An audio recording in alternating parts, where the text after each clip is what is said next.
Hello guys नमस्ते। तपाईँहरू नि सन्चै हुनुहुन्छ होला, म पनि सन्चै छु।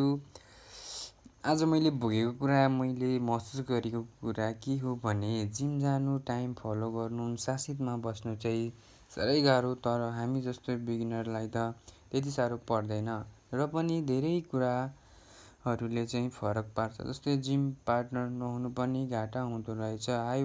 हेभी वेट पुस पुल गर्नु एकदम रिस्क हुँदो रहेछ। मेरो चाहिँ आज ब्याक अनि बाइसेप वर्कआउट गर्ने दिन हो।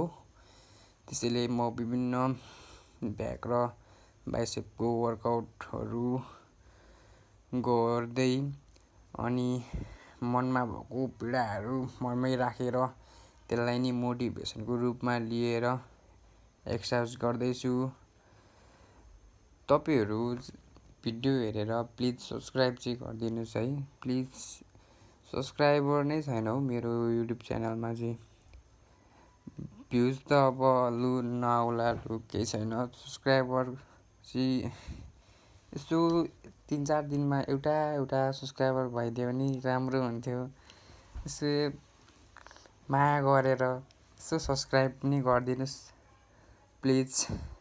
तपाईँहरूलाई चाहिँ त्यति म एकदम हृदयदेखि नै अनुरोध गर्दछु है। धन्यवाद तपाईँहरूलाई मेरो भिडियोहरू हेरिदिनुहुन्छ। प्लिज सेयर पनि गरिदिनुहोस्। मेरो साथीहरूलाई चाहिँ विशेष अनुरोध, गाइजहरू, केटाहरू, दिदी बहिनी, आमा बुवाहरू, मेरो भिडियो चाहिँ अब खासै राम्रो क्वालिटीमा नआए पनि बिस्तारै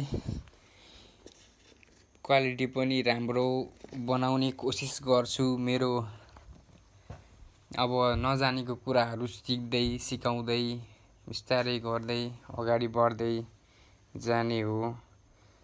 प्लिज